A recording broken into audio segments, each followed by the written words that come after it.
Hey there, this is a short video about the Line 6 Helix and something that I'm calling blender patches. So this is where you use an expression pedal to go between two different sounds so you can get both extremes or anything in between.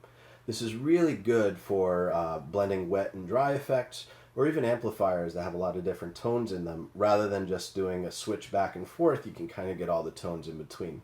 Let's just go right to the interface and take a listen. So here we are in the interface. This is firmware 2.1, and this is a pretty simple patch with a Litigator amp. And the cool thing about this amp is there's a ton of tones that you can get out of it. I'm using a dual humbucker. It's a PRS, and the amp setting that you see here has a pretty high drive.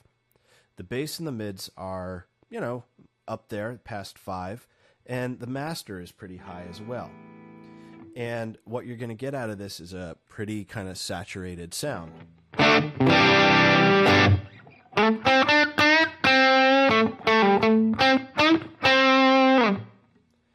Now, there's a second setting. You see all the kind of the parameters change.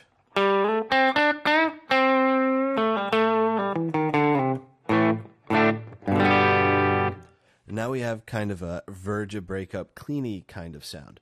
Now, there's a couple of ways to jump back and forth between these types of settings within a Helix.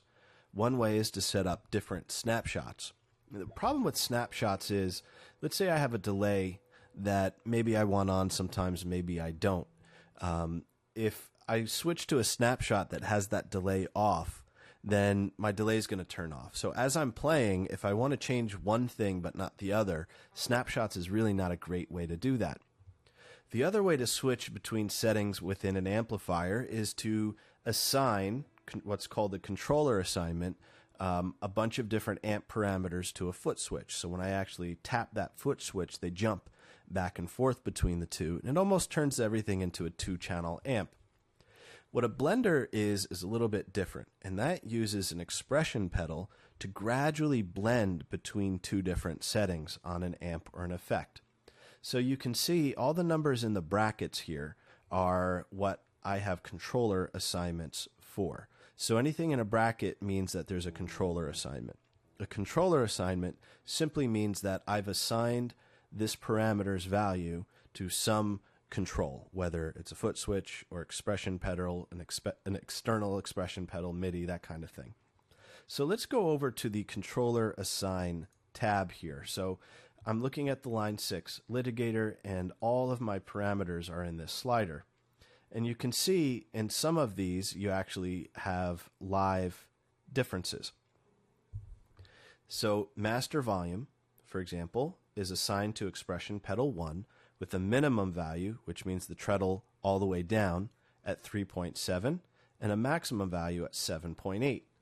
So as I move the expression pedal, you see master goes between 3.7 when it's at the heel, all the way up to 7.8 when it's at the toe. So what I do is I basically go through, I find two sounds that I like, I write down the pertinent parameters for what it sounds like, and then I dial in a second sound. And I write down those parameters, and then I make them into controller assignments. I'm not going to go into detail about how to make controller assignments, but make them all associated with one expression pedal. And that way, as I'm moving the expression pedal, it's changing all of those controllers. You'll also notice that as the drive and master go down, which means cleaner sound, the channel volume goes up. You see channel volume is this parameter. That's really important. The channel volume is kind of a clean boost. So the cleaner sound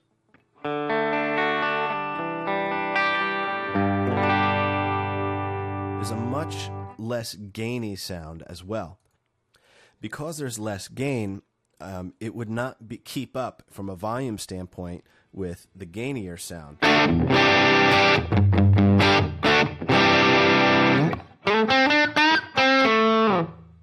Now I have the cleaner sound. So the channel volume can be used to compensate between the volume at the toe and the heel of your blenders. So that's kind of the last thing that you do, and you use to kind of level them out. Now the cool thing is, rather than just having the two sounds, I can move somewhere in between. See, here's one extreme, here's the other, but I can move somewhere in between, which is kind of an edge of breakup versus totally clean. Or this is a little less gainy, so all the way gain. And there's a little bit less right here. See the values changing as I'm moving the expression pedal. So now I kind of have a ton of different amp sounds.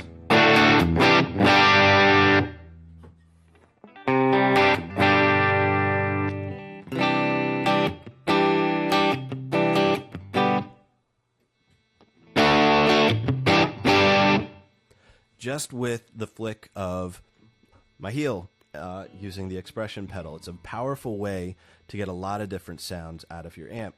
Now you can also assign different effects to the same expression pedal. So you see here I have a reverb. Let's turn this reverb on. It's a plate. And you see the brackets here around mix. So when I am in the very clean setting, the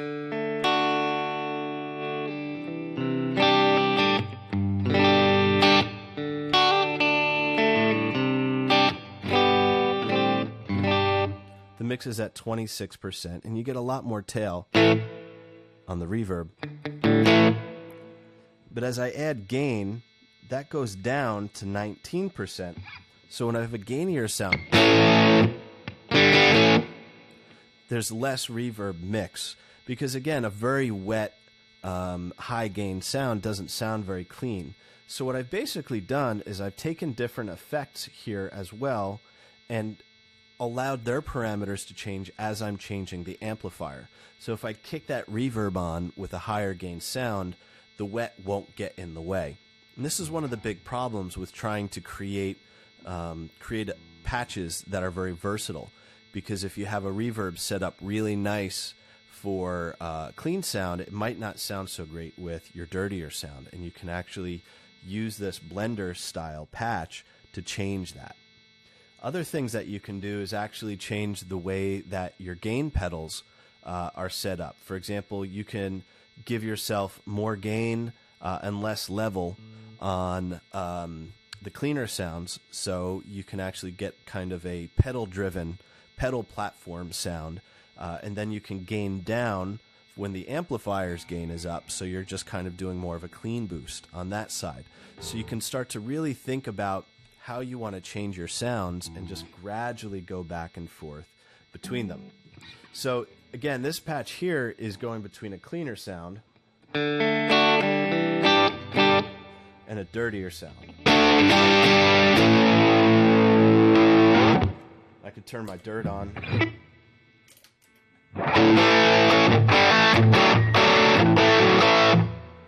And there's the dirt with the clean. A lot of different sounds available. The next patch here is the same thing, but I've changed the amp in different ways. You can see what's really happening here is at the heel, I have a lot of drive and not so much master. So the master is kind of like the power tubes, and these are like the preamp gain. At the toe, I've got a lot more master, and I'm lower on the preamp gain. So it's really just changing the flavor. They're both kind of gainier sounds, but one is more power section and one is more preamp. So this is what kind of the power section distortion might sound like.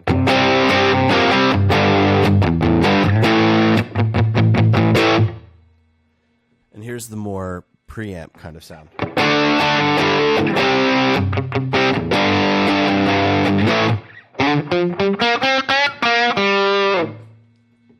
Switch it back. Very subtle, but it feels very, very different. It also reacts differently to to the dirt pedal. So here is the Minotaur.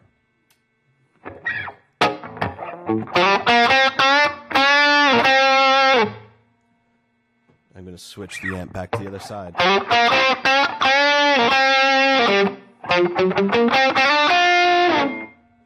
And again, it's really just flavor. The preamp distortion has a very different flavor than the more power-driven.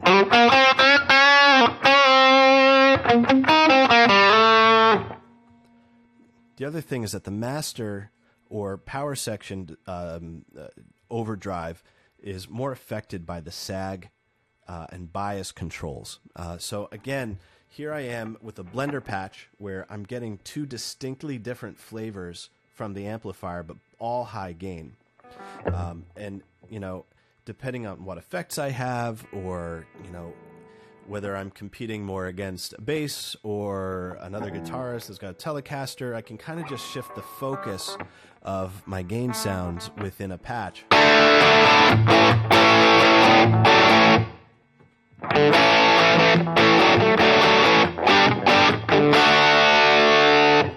It's a wonderful way to build your patches, where you connect everything to controller assignments that are associated with an expression pedal to change the flavor seamlessly between amp styles, between channels, between different effects, etc. I hope that this will inspire you to create some fantastic Blender patches. So until next time, take care of each other, play well, happy guitaring. Bye now.